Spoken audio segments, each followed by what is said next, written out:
Bonjour, dans cette capsule, je vous présente les propriétés d'une fonction en escalier. C'est une fonction où elle est définie par des marches. On les appelle des marches. C'est comme des escaliers. Donc, elle est définie par des morceaux, donc des petits segments. Donc, voici l'axe des abscisses, les ordonnées. On fait attention à notre unité. Sur l'axe des abscisses, l'unité égale à 1. Sur l'axe des ordonnées, l'unité égale à 1. Donc, commençons par le domaine. Le domaine, la réponse se trouve sur l'axe des abscisses, toujours sur l'axe des abscisses, et ça va être x. Je vais regarder l'axe des abscisses. Sur l'axe des abscisses, je prends le point de départ de ma fonction jusqu'au point d'arrivée de ma fonction. Donc le point de départ, c'est lui, ce point-là. Ce point-là, il est plein. Son abscisse égale à moins 7. Donc je vais écrire moins 7. Comme il est plein, ça va être un crochet vers l'intérieur. Et le dernier, donc la fonction, elle va jusqu'à ce point-là. Et ce point-là, il est vide. Son abscisse égale à 7. Je vais écrire virgule 7. Et le crochet vers l'extérieur, puisqu'il s'agit d'un point vide.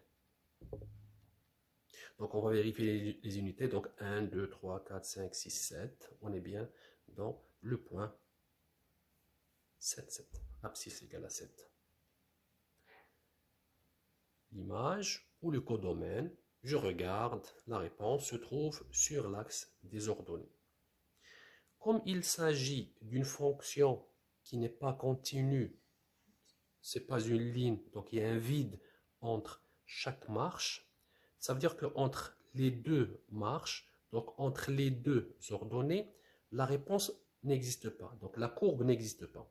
Donc je ne peux pas prendre tous les points qui se trouvent entre les deux marches parce que la fonction, la courbe, n'existe pas entre ces deux-là. Donc entre ce point et ce point, ainsi de suite. Entre deux ordonnées, la fonction n'existe pas puisqu'il s'agit d'un vide. Donc comment je vais écrire la réponse? Je vais choisir le premier point. Si je le projette, il y a moins 6. Le deuxième point, moins 5. Ainsi de suite. Moins 5. Troisième point, son ordonnée égale à moins 4, moins 3, moins 2, moins 1. Ainsi de suite. Donc moins 5, moins 4, moins 4, moins 3, moins 2, moins 1. Ainsi de suite jusqu'à 1, 2, 3, 4, 5, jusqu'à 7. 7, c'est le dernier abscisse, dernier ordonnée de ma fonction. Donc elle s'arrête là. Ça ne va pas être des crochets, mais des accolades. C'est un ensemble de points. Ces points représentent les ordonnées de chaque marche de ma fonction en escalier. Donc c'est comme ça que j'écris la réponse de l'image. Croissance. Dans la croissance, je regarde toujours donc l'axe des abscisses. Ma fonction, comment elle est? Elle est croissante. Elle est croissante du premier point jusqu'au dernier point. Donc sur son domaine, ma fonction elle est croissante. La réponse est moins 7.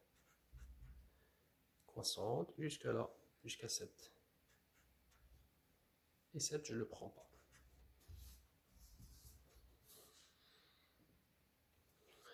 Ma fonction, est-ce qu'elle est décroissante? Non, elle n'est jamais décroissante. Même chose pour décroissante. Je regarde l'axe des abscisses. N'existe pas.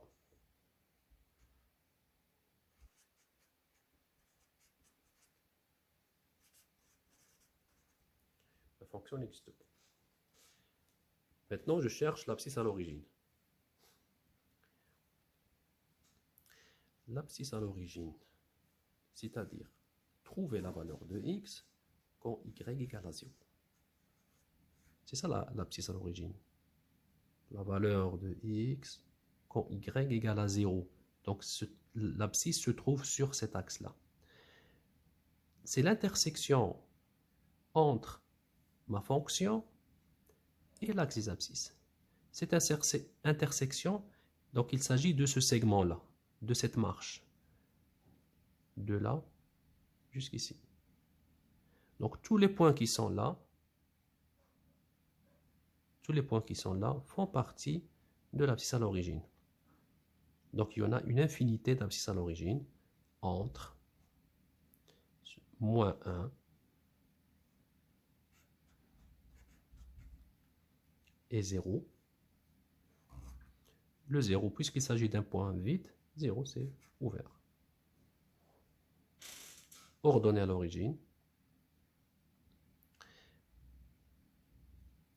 c'est la valeur de y quand x égale à 0. C'est la valeur de y quand x égale à 0. La valeur de y, x égale à 0, c'est lui, ce point-là. Il y a deux points, il y a le point 1 et le point 0. Lequel que je vais prendre, est-ce que je prends les deux? Non. Je prends celui où le point il est plein. Parce que ce point qui est vide, ma fonction, ce point-là, il n'est pas, c'est pas l'intersection entre la courbe et l'axe des ordonnées. Donc je prends seulement celui où la fonction est pleine. Le point est plein, égal à 1.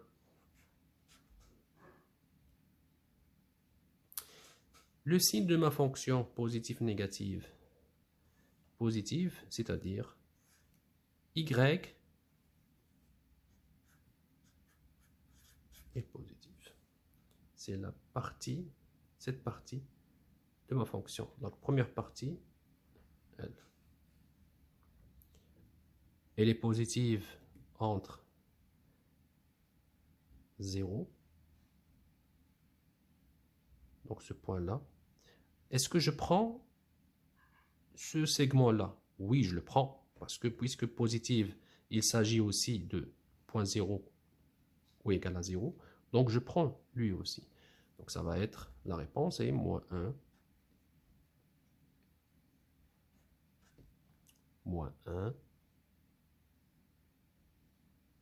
jusqu'à 7.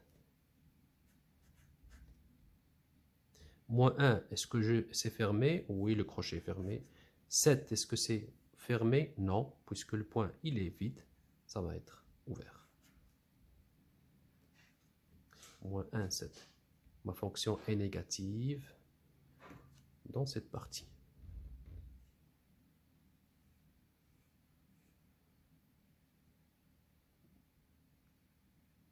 Ce point, moins 7.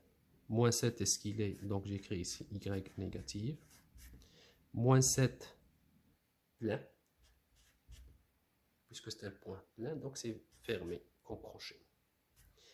Jusqu'à ce segment-là. Est-ce que je prends aussi ce segment? Oui, je le prends parce que ce segment-là, il fait partie de positif et négatif. Et j'écris moins jusqu'à ce point-là.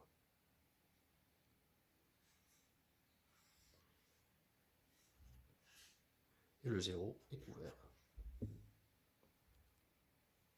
0, c'est un point vide, donc le crochet vers l'extérieur.